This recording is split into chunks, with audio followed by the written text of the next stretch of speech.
Bueno, pues el tema de hoy, ya no voy a hacer alusión a cuestiones anteriores, simplemente el tema de hoy lo titulamos El hombre, ser natural y animal cultural.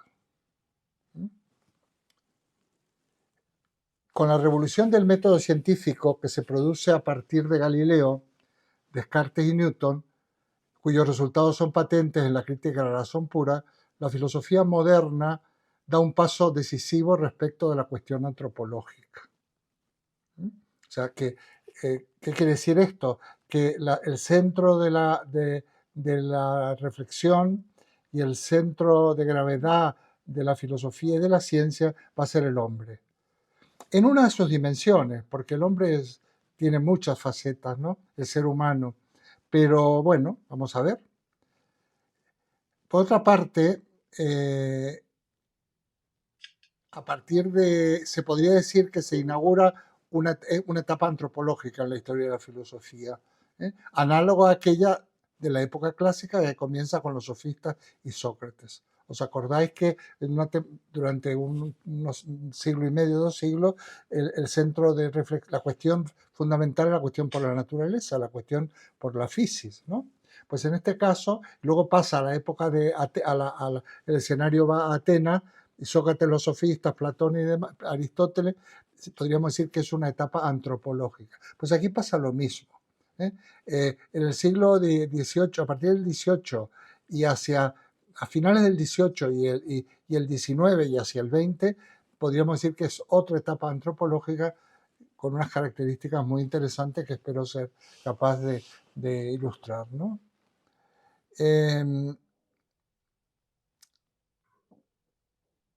Realmente,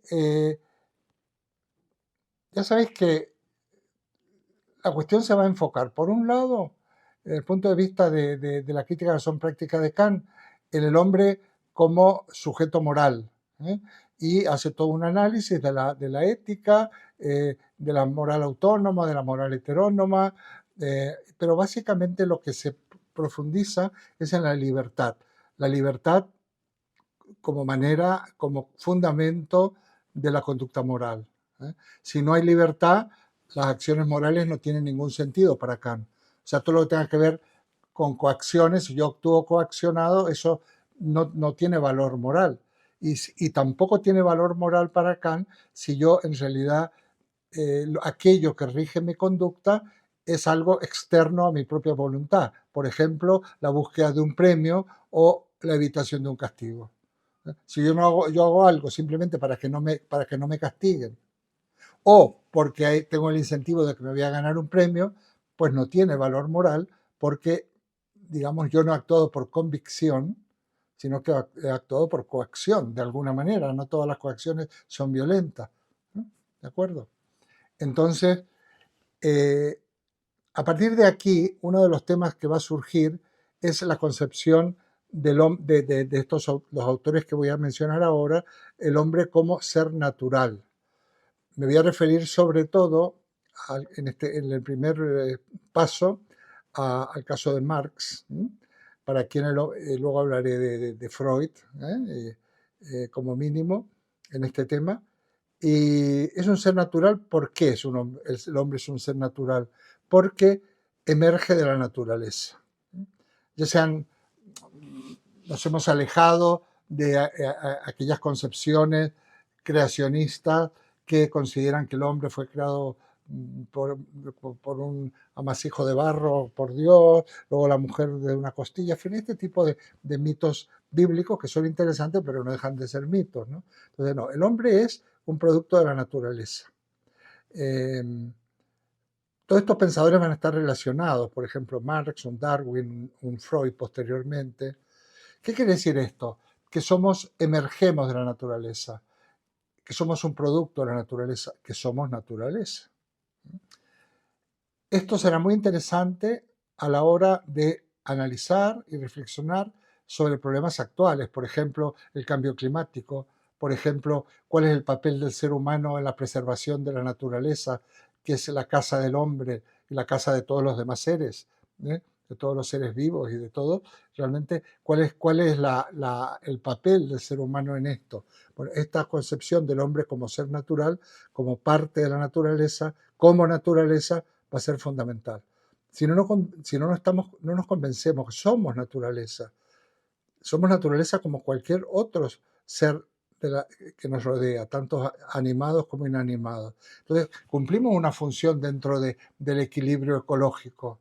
Entonces, si nosotros, que somos producto de la naturaleza, no somos capaces de preservar y mantener el equilibrio natural, que somos naturaleza, pues esto podría ser la destrucción de la propia naturaleza. Cuando la destrucción de lo natural, fijaos, no va a venir, no viene de que somos unos abusadores, que viene, en parte sí, ¿no? Y que estamos degradando el medio. No, la destrucción de la naturaleza se va a producir por la propia naturaleza, porque nosotros somos naturaleza.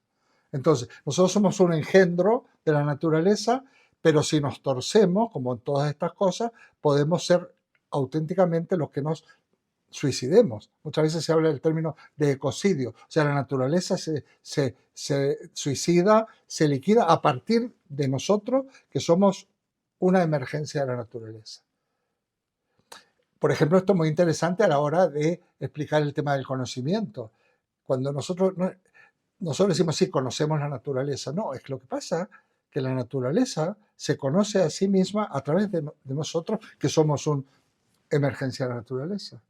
Nos ponemos a pensar, desde la aparición del primer ser humano, de aquellos homínidos que se puede decir que son ya seres humanos, pues en ese momento la naturaleza es como si tomara autoconciencia de ella. Es la primera vez que la naturaleza se puede pensar a sí mismo, aunque sea de una manera incipiente y primigenia.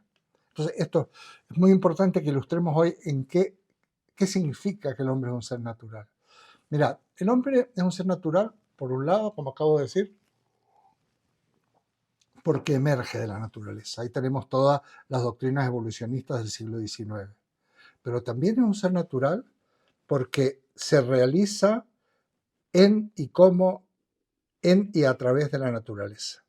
Nosotros tenemos estamos impelidos, un ímpetu que de alguna manera es un impulso, los impulsos siempre son vitales, ¿no? de transformar la naturaleza.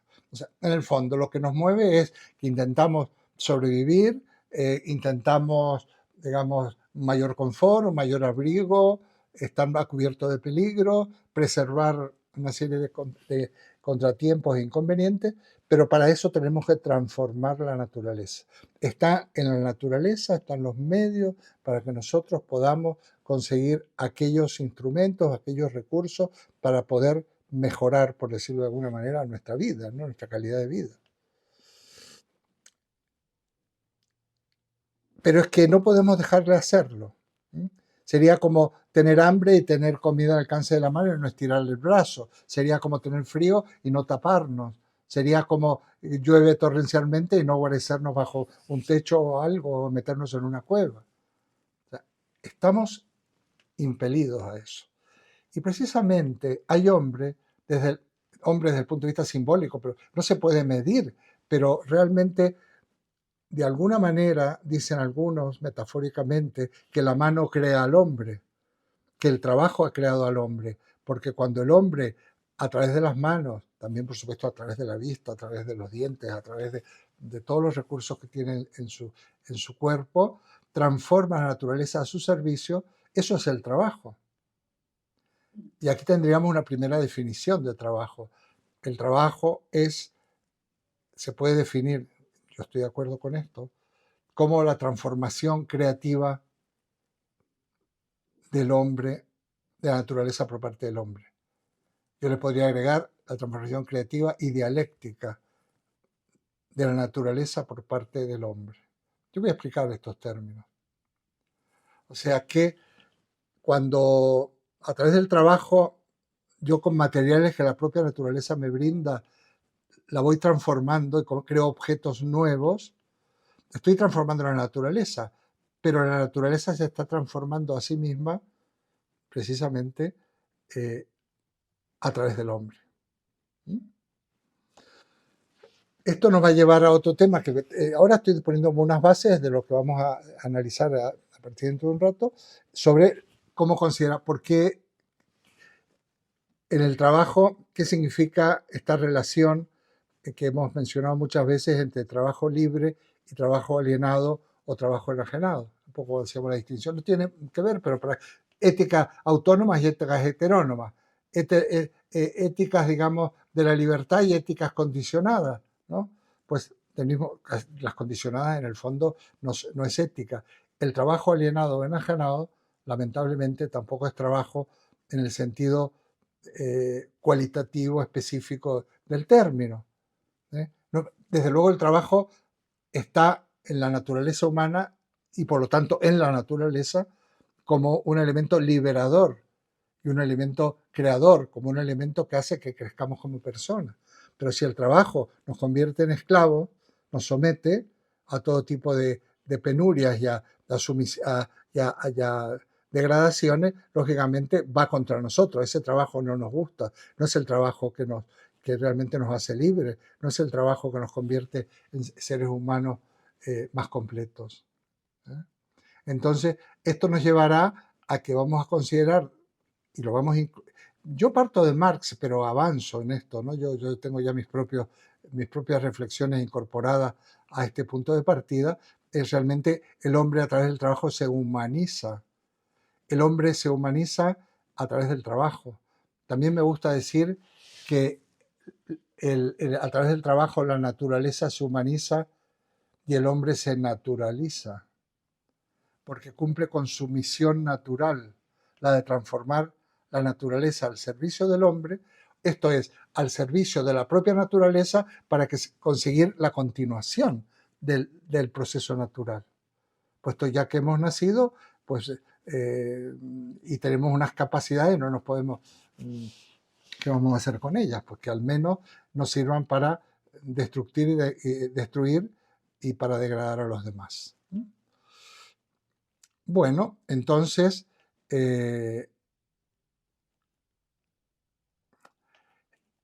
realmente, según Marx, para poder explicar todo esto, él parte de Hegel, que hoy no voy a explicar, además que es un tema complejo, otro día lo he dado y en algún momento podemos darlo, parte de la dialéctica hegeliana.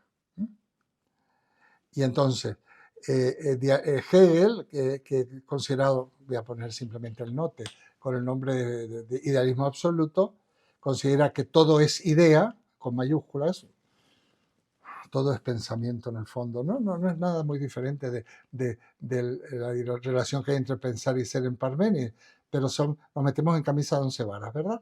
Pero Hegel nos explica cómo esa dialéctica, ese pensamiento, va evolucionando dialécticamente. Evolucionar dialécticamente es evolucionar por contraste, ¿no? Tesis, antítesis, síntesis. Bueno, el diálogo es eso. El diálogo es construcción a partir de elementos diferentes que se unifican, surge algo nuevo, que a su vez le surge otra contraposición y así va avanzando la historia, en este caso en Hegel, de la idea. Pero Marx dice que hay que darle la vuelta a la dialéctica hegeliana. Dice, y poner los pies lo que estaba en la cabeza y la cabeza lo que estaba en los pies. Está totalmente la vuelta. Entonces, en vez de aplicarlo a la idea, lo aplica a la materia. Porque Marx, lógicamente, se nutre del materialismo de la época, que es un materialismo bastante ingenuo, pero que Marx lo modifica porque precisamente lo transforma en eso que le vamos a llamar después materialismo dialéctico. El materialismo dialéctico, esto es técnico, pero no voy a estar mucho con esto. El materialismo dialéctico es precisamente la aplicación de las leyes de la dialéctica a la evolución de la materia. O sea, precisamente el hombre emerge de la naturaleza por evolución dialécticamente. Seguramente porque hubo un primate, el inmediatamente anterior a nosotros, que tuvo que adaptarse al medio que le era hostil y produce un nuevo estadio, una nueva situación, una nueva etapa y se ha producido un paso o un salto evolutivo. ¿Sabemos quiénes somos realmente? Pues no. Curiosamente, no sabemos. Sabemos lo que no somos. Hemos dejado hemos desaprendido, nos hemos quitado un montón de prejuicios, nos hemos quedado más ligeros de equipaje, pero seguimos estando planteándonos la cuestión, ¿qué soy yo? O sea, la pregunta por el sentido, ¿no? Por el sentido de nuestra vida. La pregunta por el sentido, ese librito que tengo yo ahí. Ese plantea precisamente, pone herramientas, instrumentos para que nosotros ahondemos en la cuestión que a todos nos interesa, pero ¿quién soy yo en el fondo? La pregunta por el ser humano no es la pregunta ¿qué es el hombre? Sí, es el hombre, pero a mí el hombre, en el fondo, bueno, a mí lo que me interesa, ¿quién soy yo? ¿Qué debo hacer yo? ¿Qué me cabe esperar a mí? Si no, ¿qué sentido tiene? Sí, nos puede consolar, no, al hombre le cabe esperar una sociedad futura, que luego podemos hablar de ello, la sociedad comunista, magnífica. Sí, le puede aguardar todo eso, no, sí, perfecto, perfecto. Pero a mí, ¿qué me cabe esperar a mí? Yo no tengo tiempo de esperar a que dentro, a lo mejor dentro de 2 siglos, o de 3, o de 5 milenios, las cosas están en otro estadio. Y esto nace aquí.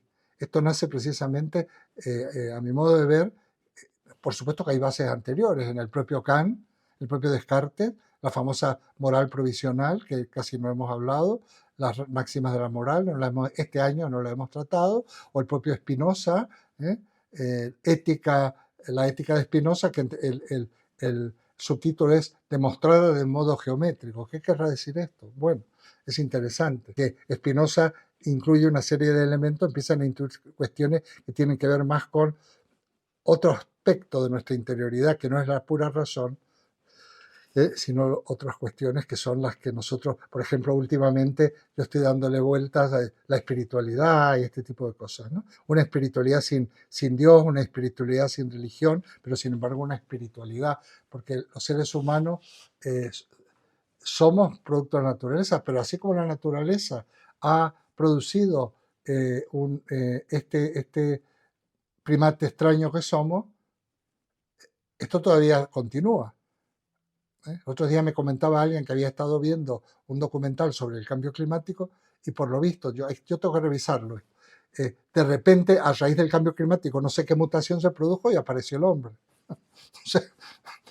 Y curiosamente ese cambio climático, que hay que meterse a averiguar esto, ese cambio climático que produce unas condiciones medioambientales extrañas, que tienen que juntarse muchísimos factores, hace que se produzca una mutación, aparece el hombre. Pero ¿no será que ese cambio climático ya empezó con la aparición del hombre y que la destrucción de la naturaleza ya está prefigurada cuando aparece el hombre, que es quien la va a destruir? ¿O la vamos a destruir? Son preguntas muy interesantes, porque la evolución de la materia hay un inicio, hay un proceso y hay un final. A lo mejor nosotros somos lo máximo de la naturaleza y además, pero anunciamos el final, porque somos los que vamos a darle la estocada a nosotros mismos, a la naturaleza, que es como darnos la estocada a nosotros mismos. Entramos ya casi en la poesía aquí, pero esto es verdaderamente interesante. Bueno, estos temas ya llevamos con ellos desde finales del siglo 1870, pongamos, 1970, 150 años, no tanto, no es tanto. No, 1770, 1870, 250 años. Y estamos muy en pañales todavía. Entonces, pero para avanzar en esto yo creo que habría que tener claro qué significa el hombre como ser natural. Aquí habría que explicar, voy a intentar hacerlo hoy, para que no se me pase, eh, el concepto de trabajo, que es muy interesante. El trabajo no solo el trabajo de arar la tierra, el trabajo en términos de constitutivos e inherentes a la naturaleza humana, y el hombre ser cultural, la dialéctica natura-cultura, naturaleza-cultura, que es muy interesante, el proceso que le llaman algunos endoculturación, o el proceso de socialización, en donde ganamos y perdemos. Por eso, en este tema, voy a mencionar a Freud, que Freud dice que la cultura es, digamos, es el producto de la represión del ser humano, de ese ser vital que surge por evolución, y para socializarnos tenemos que reprimir nuestros instintos de violencia, nuestras pulsiones sexuales, y que perdemos. La cultura significa un proceso de a ver, ¿cómo diríamos?, de mutilación de una serie de tendencias para poder convivir y para poder tener un cierto confort y lograr aparentemente una situación más confortable y exenta de peligros. Pero precisamente nuestra, digamos, como sujetos culturales, en comparación y en confrontación como de ser somos sujetos, seres naturales y seres culturales, o sujetos naturales y sujetos culturales, también perdemos. Por eso menciono yo en este capítulo, en el capítulo este del Fundamentos de la Pregunta por el Sentido, un librito de mis épocas, de Karen Horney, que se llama La personalidad neurótica de nuestro tiempo. Supongo que se puede conseguir. Ya no se usa tanto el término neurosis en psicología, porque van cambiando los términos. Los nombres de las enfermedades, ya no se habla de bipolar, se habla de trastornos límites de la personalidad. Bueno, esto ya es otra historia. Y donde realmente nuestra personalidad es neurótica como resultado de la gran insatisfacción, de muchas insatisfacciones que tenemos por haber cercenado nuestros instintos y nuestras pulsiones naturales. ¿Para qué? Para entrar en el mundo de la cultura. O sea, nosotros tendríamos ganas de acogotar a alguien, a un vecino, de ser violento, de eliminarlo. No lo hacemos. Pero eso no lo hacemos ya hace mucho. Bueno, hace mucho se está haciendo. Pero lo que es la represión, si yo muchas veces tendría ganas de muchas cosas, no, me voy a contener, voy a ser educado, voy a ser empático, todas estas cosas que hacemos, pero esto pagamos unas consecuencias, ¿eh? Hay gente que por tragarse las broncas, por tragarse todo esto, se enferma. La neurosis y muchos problemas de estrés y ansiedad son precisamente porque no estamos, digamos, cumpliendo con ese mandato de la naturaleza del instinto. Somos un animal cultural. El hombre se realiza mediante el trabajo. El trabajo constituye una síntesis dialéctica entre algo que yo he puesto y algo que me ha sido dado. A mí me dan unos materiales, ojo, que no siempre tiene que ser un ladrillo ni una piedra, puede ser unas ideas, lo que estamos viendo ahora. Estamos modificando, primero interpretando, ya habíamos dicho de conocer e interpretar. Esto que yo digo, todos hacen una cara que está ahí, bueno, ahí estamos aplicando nuestra capacidad estructuradora, interpretadora, y lo que salga de ahí será la obra de cada uno de nosotros, cada uno de ustedes.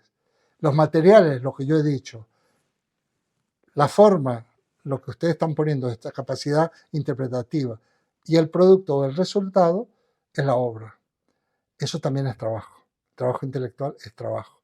No todo el trabajo es hacer la carpintería o la albañilería o otras cosas, que es un trabajo además muy digno y es el más humano porque es el más natural.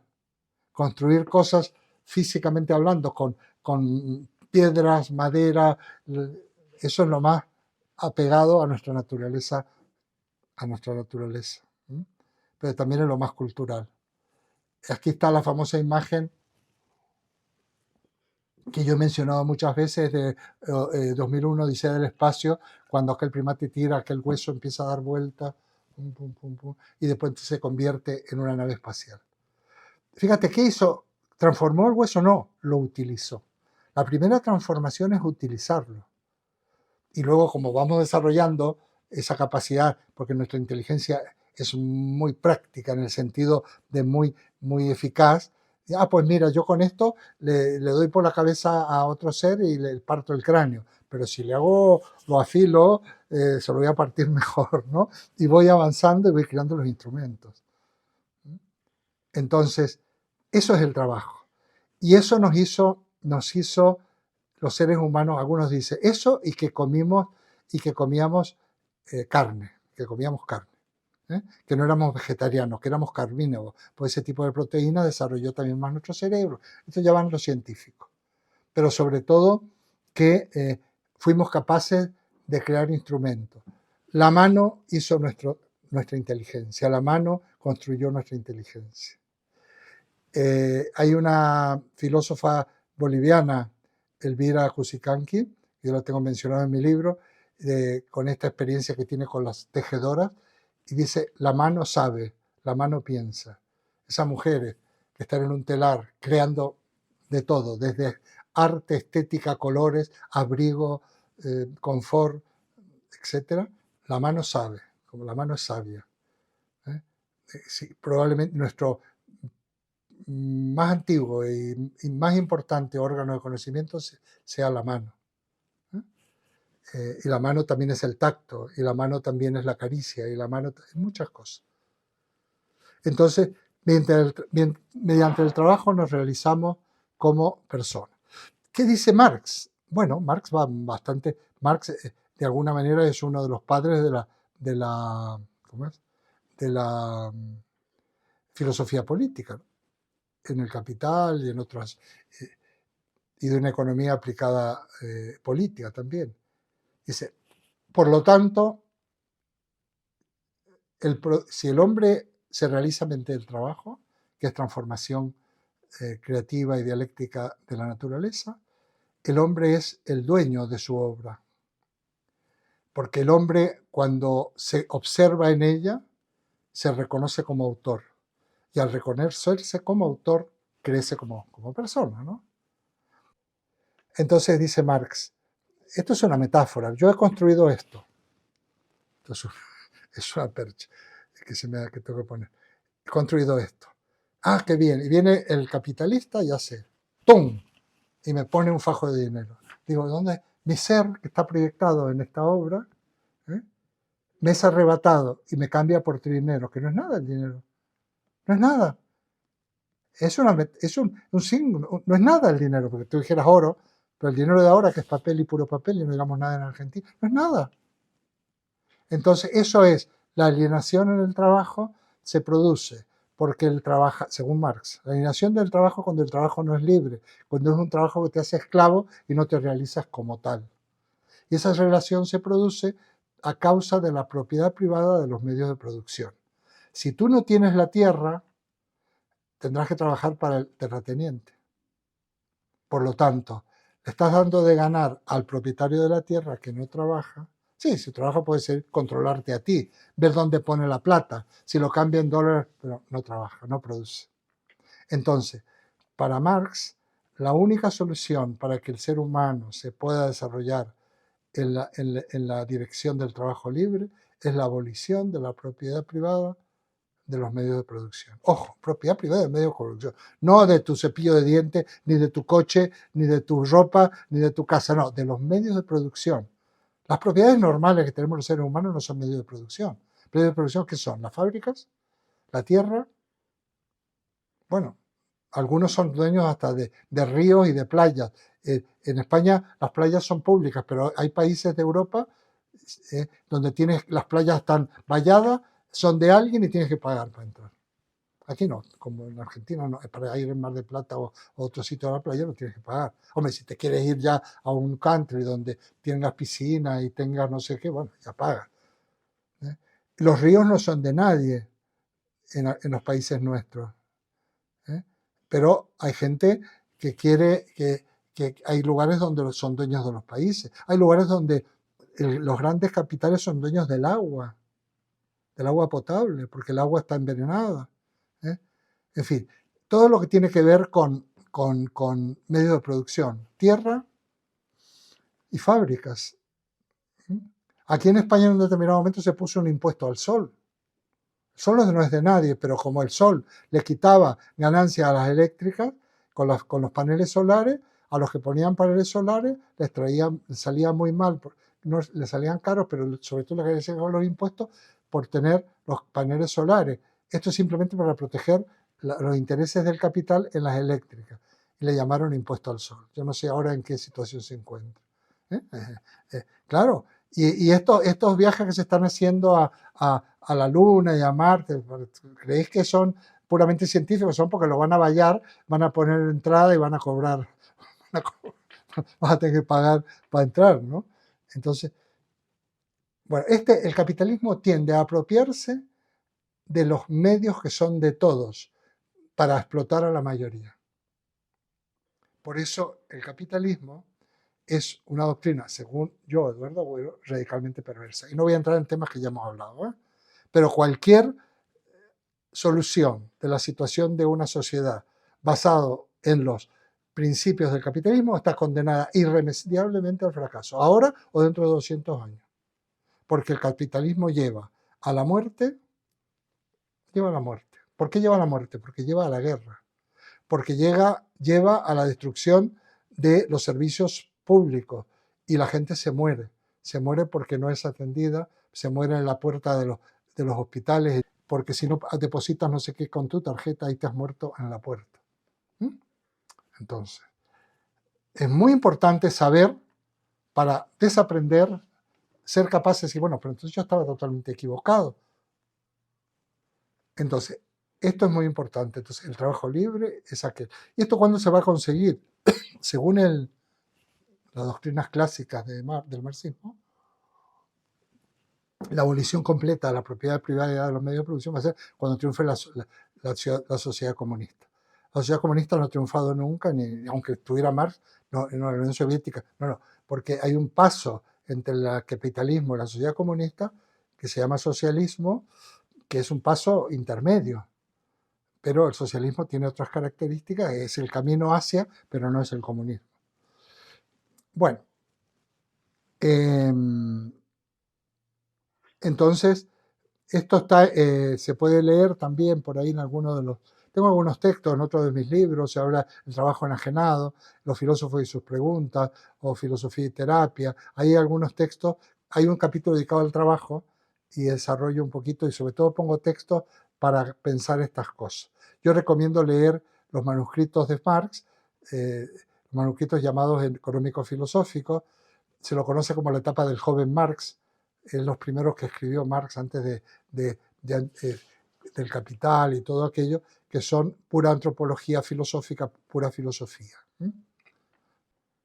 Muy bien, y el otro tema era el tema de la dialéctica entre naturaleza y cultura. Habría que hablar de Nietzsche también, que no nos va a dar tiempo hoy, y ahí recomiendo leer a lo que tengo apuntado y los textos de Freud, ¿no? Para Freud, cultura significa el conjunto de normas restrictivas de los impulsos humanos sexuales, lo tenéis en el libro mío, o agresivos exigidas para mantener el orden social, que se transforman en valores en virtud de la sublimación. O sea, esa represión se convierte en un valor. El malestar que se produce en la cultura, así se llama el libro, Malestar en la cultura, violencia, injusticia, corrupción, nos da la sensación de que esta sociedad está condenada al fracaso más absoluto. Eso dice Freud en el año 30. Y 100 años después tenemos nuestras serias dudas de que, o nuestro temor bastante fuerte de que que la sociedad nos lleve al fracaso. Al fracaso de la sociedad, porque los países se conviertan en irrespirables, invivibles, y las guerras no solo disminuyan, sino que se recrudezcan. Es menester ser consciente, esto lo escribo yo, de esa tendencia natural que el hombre sea lobo para el hombre. El famoso Homo homini lupus de Hobbes. O como diría Maquiavelo, el hombre es naturalmente malo y transgresor, y por lo tanto hay que vigilarlo, porque si no se le vigila va a transgredir siempre. Para Maquiavelo el hombre es transgresor y es malo, entonces hay que controlarlo. Si no se lo controla, sin embargo, la visión opuesta la da Rousseau cuando considera que el hombre es naturalmente bueno y es la sociedad la que lo corrompe. Y para terminar esta cuestión, si la cultura impone tan pesados sacrificios, no solo a la sexualidad, sino también a las tendencias agresivas, comprenderemos mejor por qué el hombre le resulta tan difícil alcanzar en ella su felicidad, en nuestra cultura, en nuestra sociedad, porque nosotros hemos tenido que hipotecar muchas tendencias y muchas pulsiones, y por eso no es tan fácil ser feliz, como la gente se siente insatisfecha. Eso se llama estrés. El estrés, ni más ni menos, tiene que ver con aquello que se llamaba neurosis, y es nuestra conciencia de insatisfacción. Insatisfacción en el trabajo, insatisfacción en las relaciones amorosas, insatisfacción, desasosiego, que muchas veces se traduce en depresión, en ataques de ansiedad tan frecuentes, insomnio y tantos trastornos de nuestra propia psique que son comunes en nuestra época. En efecto, esto dice Freud, el hombre primitivo estaba menos agobiado en este sentido porque no conocía restricción alguna de sus instintos. El hombre primitivo no se deprimía ni tenía estrés. El hombre civilizado, nosotros, hemos cambiado una parte de esa posible felicidad por una parte de seguridad. O sea, lo que la cultura hace es darnos seguridad a costa de renunciar a una serie de privilegios.